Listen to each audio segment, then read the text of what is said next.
So now let's talk about censuses and surveys.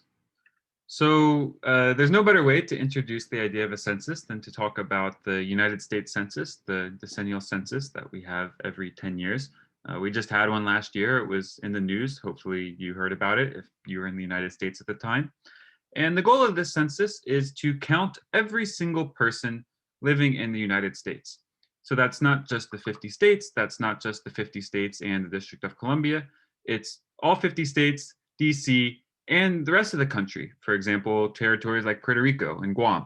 And it's not just citizens that the census cares about, it's every single person that's living in the country on a specific date, regardless of whether or not they have citizenship status.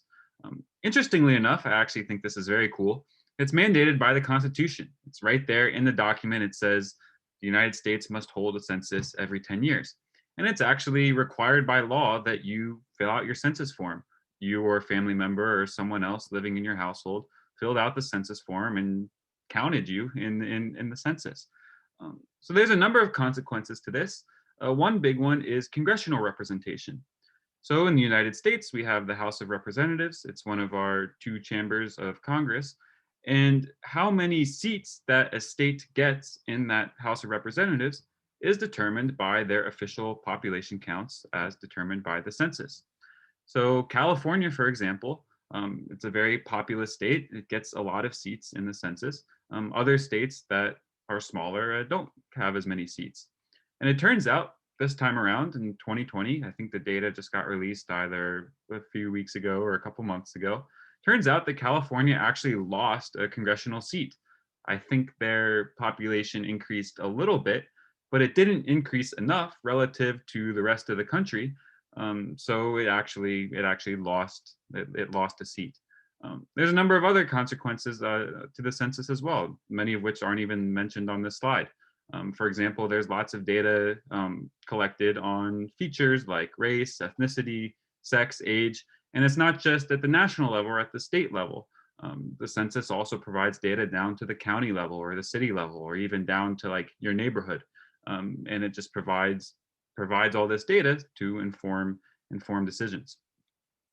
So generally, we can define a census generally as an official count or survey of a population, typically recording various details of individuals. So as I kind of alluded to earlier, a census doesn't have to just be a count. It's not like the census, when all the data comes out, just says, okay, here's a number, 300 and however many million, and that's that. We spent all this money, we came up with this number, end of story. No, they also release tons of other data about different features, different details about the people in the country. Something else to note is this idea of a population. So a lot of times you think of a population as people. You think of a population as the number of people that live in a certain area. But the population, it doesn't have to refer specifically to people. It can refer to any group that you're interested in. So in this case, yes, the United States Census is interested in counting the number of people that live in the United States. But in the last video, we actually saw a census as well. In that video, the people trying to calculate the number of squirrels in Central Park, they were performing a census of squirrels in Central Park. Their goal was to count every single squirrel in the park. So when you hear the term census, don't think about people or country. Think about every. The goal of a census is to obtain data on everything, every item of the population which you're interested in. Yeah. So very related to this census is the idea of a survey. So when you fill out the census or when you partake in the census, you're not just saying like, yes, I live here, count me. You fill out a form. And on that form is a set of questions that the United States government is interested in knowing. So they ask things like, how many people do you live with? How old are you? Maybe how long have you been living in this country? Just general demographic demographic facts that the government wants to care about. So maybe you just filled out the form when it got mailed to you. Maybe you ignored it for a while and someone banged on your door and made you answer the questions in person. But whatever happened, you answered a survey. if assuming you participated in the census.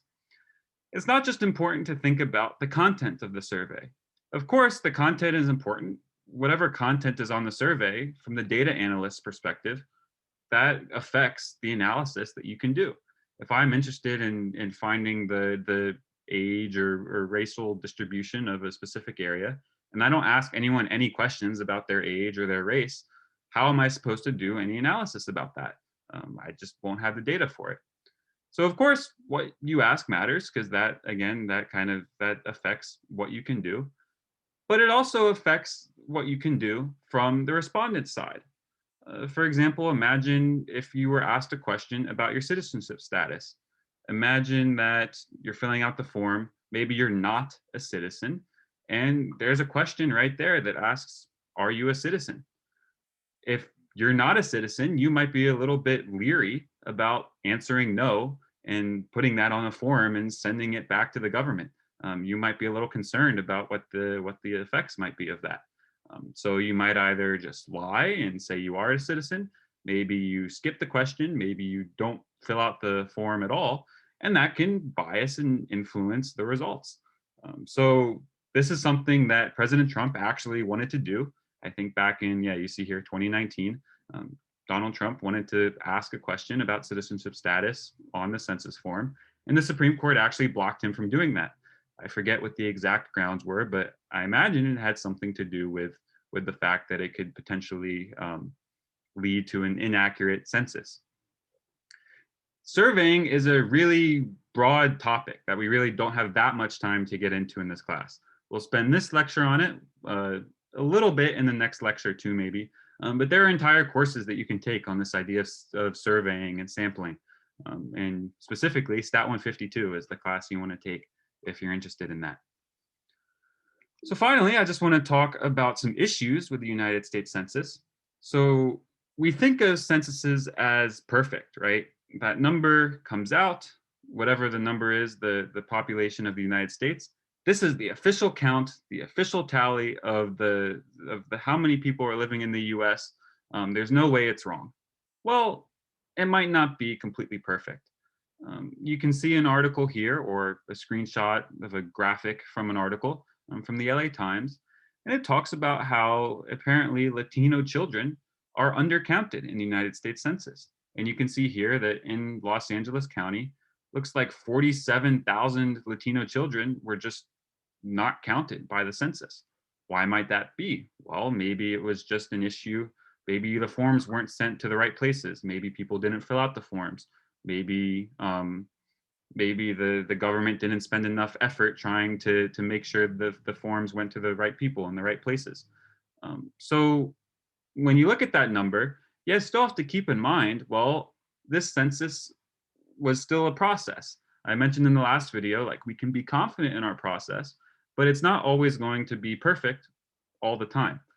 So we have to keep that in mind, that there can be some issues with something as holy as a census. Just another little thing to mention.